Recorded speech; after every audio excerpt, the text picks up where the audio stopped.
Hi friends, welcome to my channel. நம்ம சேனல்ல இப்பதான் ஃபர்ஸ்ட் டைம் பார்க்கறீங்கன்னா subscribe பண்ணிட்டு bell ஐகான ஆளுங்கற ஆப்ஷனை click பண்ணி வெச்சுக்கோங்க. அப்பதான் நான் போடுற வீடியோ உங்களுக்கு நோட்டிஃபிகேஷன்ல வரும்.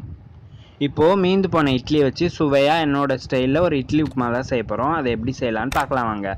ஒரு கடாயை வச்சிட்டு 2 டேபிள்ஸ்பூன் ஆயில் ஆட் பண்ணிக்கோங்க. 1 டேபிள்ஸ்பூன் அளவுக்கு கருப்பு உளுந்து ஆட் பண்ணிக்கலாம். உங்கள்கிட்ட வெள்ளை உளுந்து இருந்தா அதை கூட ஆட் பண்ணிக்கோங்க. அடுத்தது 1 டேபிள்ஸ்பூன் அளவுக்கு கடுகு ஆட் பண்ணிக்கோங்க.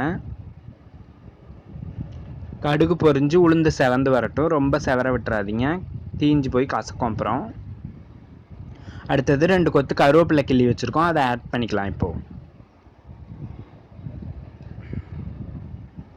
இப்போ கருவேப்பிலை ஆட் பண்ணிக்கலாம். அடுத்தது 2 மீடியம் சைஸ் ஆனியன் நறுக்கி வச்சுருக்கோம் நல்லா பொடுசா, அதை இப்போ ஆட் பண்ணிக்கலாம். ஆட் பண்ணி நல்லா வதக்கிக்கோங்க.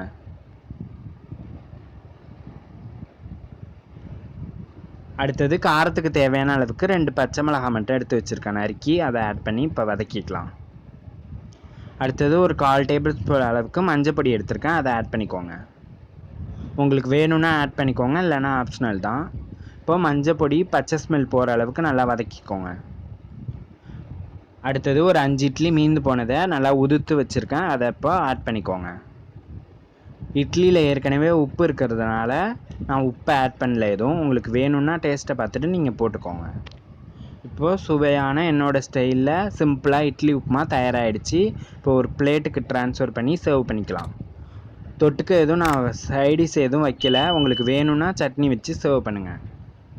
இட்லி உப்புமா தயாராகிடுச்சு, வாங்க சாப்பிடலாம். Thank you friends.